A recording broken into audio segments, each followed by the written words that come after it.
You're a peace negotiator, and today the topic was about setting peace and justice in motion. And your line of work, that's something you really do a lot.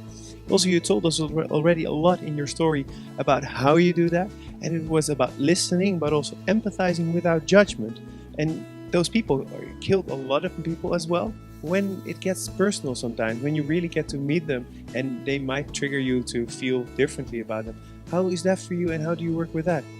Yeah, no, so that's the flip side, I guess, of that question. That also, in a way, is a little bit confrontational, because as much as I'm saying I don't want to be judgmental and I need to be open in order to hear them, I also don't want to not do justice to what they have done, basically, and the people who it affects. I am very opposed to violence. I don't think there's justification for that, and I think a lot of things that they do I take serious issue with, and so I don't also want to feel that way too much, because I just don't think it's right. I am very, very, very fortunate to be able to do what I do for a whole range of reasons. From it's incredibly fascinating and interesting, and it's always different and never a dull moment kind of thing. And also, when it happens, when you are able to get a concrete result. I've been in 2 disarmaments, like literally I've carried those guns and I've seen them destroyed. That's amazing. Like that never wears off.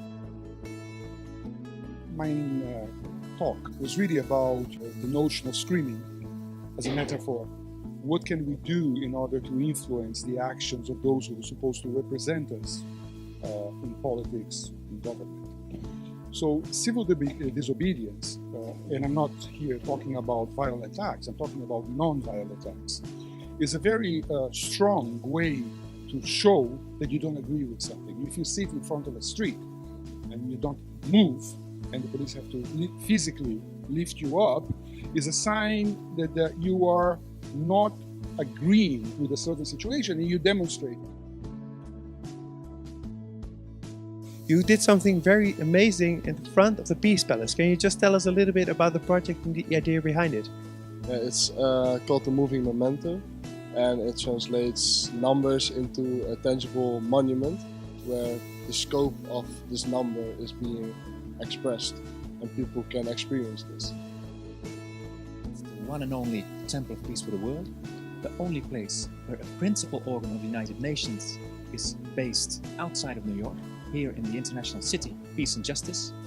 And already the courts in the Peace Palace play an important role solving so many cases peacefully, avoiding warfare.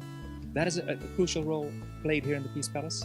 And secondly, we can do even more if we use this Temple of Peace for the World actively. For instance, next year, when the Netherlands plays a role in the Security Council, we can have dialogues on the issues that matter in this inspiring place in the world, and see if we can advance agendas and really solve matters as much as we can.